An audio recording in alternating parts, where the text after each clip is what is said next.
안녕하세요.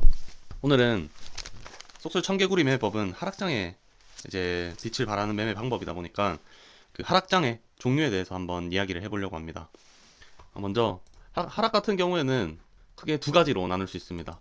올해를 예를 들면은 4월 달에 있었죠. 이런 관세 급락. 속설 같은 경우에는 이럴 때 보통 마이너스 20에서 30%까지 빠지기도 합니다. 이런 급락 종류의 하락장이 있고요. 제일 최근에 급락이라고 치면은 또 이런 2024년 이런 때가 있겠네요. 마이너스 20%가 빠질 때가 있죠. 20% 이상 이렇게. 그래서 저 같은 경우는 자동 감시 주문을 걸어놓을 때 마이너스 한 30% 정도까지는 이상까지는 쭉 다 걸어 놓습니다. 그래 예수금을 이렇게 넣어두고요. 한 번에 많이 빠질 때 많이 사지면 사질수록 조금 수익을 크게 낼 수 있기 때문에 고점 대비 첫 매수부터 이제 한 마이너스 한 4, 50%까지 예수금을 다 걸어 놓습니다. 그리고 추가 뭐 일부 예수금은 파킹 통장 이런 데 넣어두기도 하고요. 하나 더는 이런 22년 같은 저는 제가 겪어본 하락장은 제일 지독했던 게 이때였습니다. 22년도에 정말 뭐 기간으로 따지면 22년도 1월부터 거진 한 23년도 한 중순까지 이렇게 해서도 회복 많이 못했죠. 이렇게 기간으로 치면은 한 2년 정도가 될 수 있습니다. 이런 질질 끄는 조금 조루 같은 이런 하락장에서는 좀 제일 위험하긴 합니다. 왜냐면은 반등이 나왔을 때 매도가 안 돼버리거나 잘 못했었을 때는 더 큰일이 날 수 있기 때문입니다.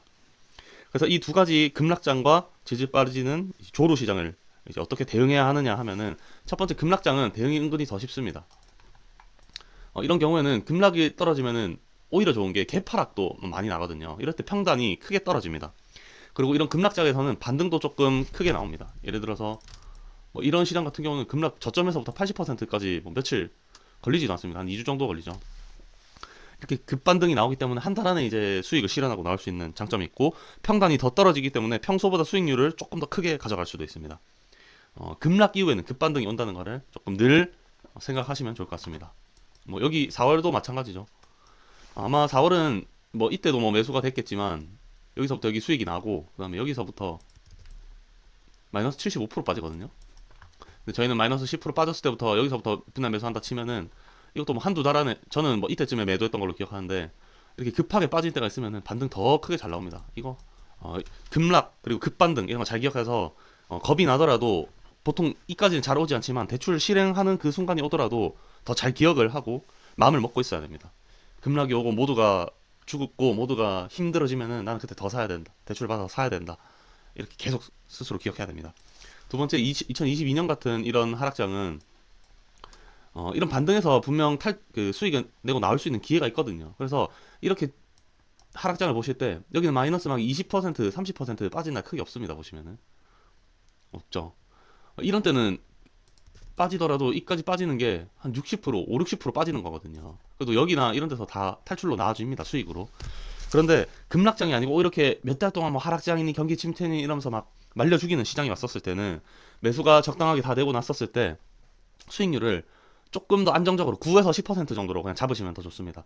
하락이 돼서 매수 금액은 많아지겠지만 수익률 자체는 좀 낮게 잡아도 수익이 잘 되거든요. 수익금도 커진 상태죠. 그렇기 때문에 욕심을 부리지 않는 게 이런 시장에서 가장 중요합니다. 자, 백테스트 해봤을 때는 여기서 이미 다 팔립니다. 여기서 여기까지 내려왔었을 때 이쯤에서 매도가 되고요. 그 다음에 여기서 여기까지 다시 내려왔을 때 이쯤에서 충분히 매도가 됩니다. 그 다음 또 뭐 여기에서 이렇게 내려오죠. 이런 하락장 때도 오히려 몇 달 동안 천천히 매수가 다 되고 대출까지 실행을 해서 매수가 됐었을 경우에는 그 다음부터는 뭐 더 이상 생각할 거 없습니다. 남들 다 말라 죽고 있고 힘든 시간이다 그러면은 그냥 진짜 버텨야 됩니다. 대출 이자 내면서 일 열심히 하면서 월급 들어오는 거 추가 매수하면서 버티고 뭐 이런 쪽에서 아마 제 백데이터 기억상으로는 수익이 났던 걸로 기억을 합니다. 이렇게 되면은 몇 달 동안 뭐 물려 있어야 되죠. 근데 몇 달 동안 물려 있으면서 매수가 많이 되고 대출을 뭐 예를 들어서 이때쯤에 이제 실행하게 됐다. 그러면은 대출 실행해서 매수하고 여기서 충분히 나아집니다. 저는 뭐 남들처럼 똑똑하지 못해가지고 막 엑셀로 어떻게 하고 뭐 그런 거 잘 못하는데 저 이거 제가 평단가 그 물타기 계산기 있잖아요. 이거 들어가서 하나하나 다 쳐서 평균 가격에 곱하기 1.1 해가지고 10% 수익 나는 그 매도 금액을 기입해보니까 다 수익이 납니다. 이것도 20달러쯤에서 수익이 났던 걸로 기억합니다. 이런 상황들을 겪으면서 스스로 마음을 다지고 신뢰를 얻는 과정이 가장 중요합니다. 특히나 상승이 이렇게 일어나는 장에서도 여기서부터 여기까지 상승이 엄청 크게 일어났잖아요. 근데 이 사이에서도 중간중간 다 10% 이상 하락하는 자리에서 수익이 다 발생하거든요. 이런 데서도 마찬가지입니다. 매수되면 다 수익입니다. 여기서 이렇게 다 10% 이상 빠진 자리, 상승이 그냥 막 수직 상승한 자리가 없어요. 그러니까 이런 식으로 상승을 합니다. 상승도. 그렇기 때문에 상승장에서도 수익이 날 수 있고, 적당히 하락장에서는 더 큰 금액이 매수되기 때문에 더 크게 수익을 낼 수 있습니다. 이제 가장 중요한 것은 이게 뭐 상승장에서도 월에 0에서 2회 정도 이제 매도가 이뤄지면서 실현 손익이 뭐 이제 매수 금액의 총 매수 금액에 따라 다르겠지만 뭐 몇만 원 혹은 몇십만 원, 몇백만 원 이렇게 수익이 나거든요. 그러면은 삶의 여유가 생깁니다. 진짜로.